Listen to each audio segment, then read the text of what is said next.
حسین رضی اللہ تعالیٰ عنہ کی شہادت کے بعد حضرت زین العابدین رضی اللہ تعالیٰ عنہ میدان کربلا سے جب مدینہ شریف کی سرزمین پر پہنچے تھے، اس سفر میں آقا امام حسین رضی اللہ تعالیٰ عنہ کی بہن سیدہ زینب نے 72 قرآن پاک مکمل فرمائے تھے۔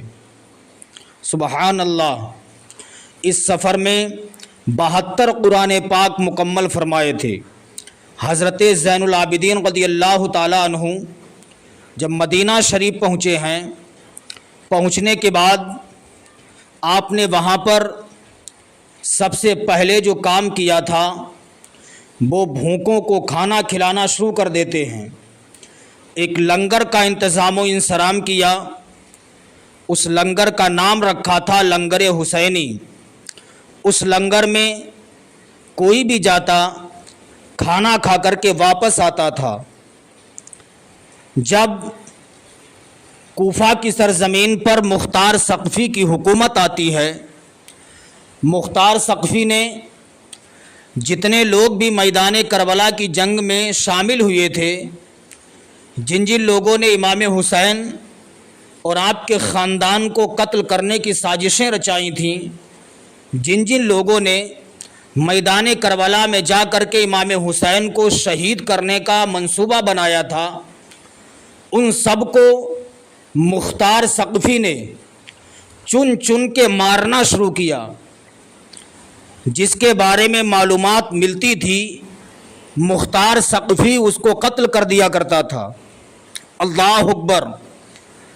شمر لعین جس نے امام حسین رضی اللہ تعالیٰ عنہ کو شہید کیا تھا، جب شمر کو معلوم چلا کہ مختار قاتلان حسین سے بدلہ لے رہا ہے، جو بھی میدان کربلا میں شریک ہوئے تھے، مختار سب سے بدلہ لے رہا ہے،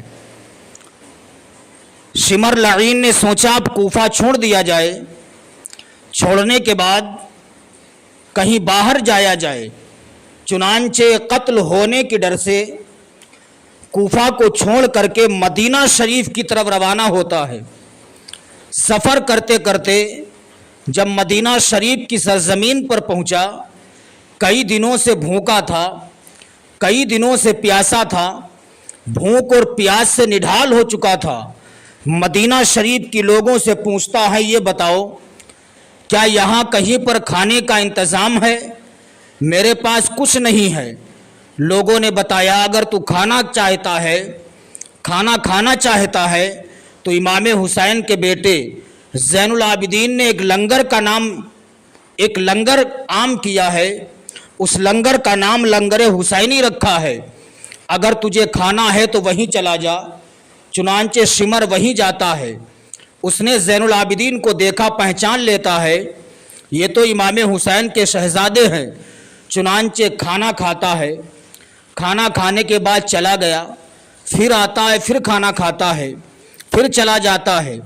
کئی روز رکتا ہے۔ جب اسے معلوم چلا کوفہ کے حالات درست ہو گئے ہیں، کوفہ کے حالات صحیح سلامت ہو گئے ہیں، پھر اس نے سوچا لاؤ آج لنگر حسینی میں جایا جائے۔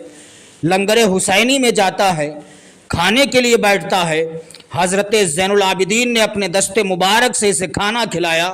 جب یہ چلنے لگتا ہے، کہتا ہے کہ میں اپنے گھر پہ جا رہا ہوں۔ حضرت زین العابدین نے فرمایا رک جا، وہ رک جاتا ہے۔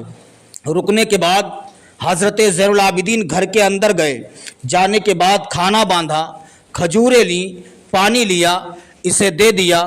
دینے کے بعد جب یہ چلنے لگتا ہے، آپ نے جیب میں ہاتھ ڈالا، اسے انعام و اکرام بھی دے دیا۔ اب شمر بڑا شش و پنج میں ڈوبا ہوا ہے۔ شمر نے کہا اے زین العابدین، کیا تم نے مجھے پہچانا نہیں ہے؟ زین العابدین فرماتے ہاں، میں نے تجھے پہلے ہی دن پہچان لیا تھا کہ تو میرے باپ آقا حسین کا قاتل ہے۔ شمر نے کہا جب آپ کو معلوم تھا پھر بھی آپ اپنے دسترخوان سے ہمیں کھانا کھلا رہے ہیں، پانی پلا رہے ہیں، انعام و اکرام سے نواز رہے ہیں۔ حضرت زین العابدین نے فرمایا سن لے، تو نے میرے بابا کو میدان کربلا میں بھوکا پیاسا شہید کیا، ہمارے خاندان والوں پر ظلم و ستم کیا، یہ تمہارے گھر کا دستور تھا، ہم تمہیں اپنے دسترخوان سے کھانا کھلا رہے ہیں، پانی پلا رہے ہیں، انعام و اکرام سے نواز رہے ہیں، یہ ہمارے خاندان کا دستور ہے، یہ ہمارے خاندان کا طریقہ ہے، بھوکے رہتے ہیں اوروں کو کھلا دیتے ہیں، بھوکے رہتے ہیں اوروں کو کھلا دیتے ہیں، کتنے صابر ہیں محمد کے گھرانے والے۔ تو حضرات غریبوں کی مدد کیا کیجیے، غریبوں کو کھانا کھلائیے۔ حضرت زین العابدین رضی اللہ تعالیٰ عنہ نے میدان کربلا سے واپسی کے بعد غربا مساکینوں کو کھانا کھلانا شروع کیا تھا۔ ہمیں بھی چاہیے کہ اپنا اخلاق، اپنا کردار، اپنا طریقہ سب کو درست کر لیں، تاکہ جو بھی ہمیں دیکھ کر کے کہے کہ یہ شخص آقا کریم صلی اللہ علیہ وسلم کا دیوانہ ہے، آقا حسین کا چاہنے والا ہے، آقا حسین کا نام لیوا ہے۔ بے شک یہ حق ہے، قتل حسین اصل میں مرگ یزید ہے، اسلام زندہ ہوتا ہے ہر کربلا کے بعد۔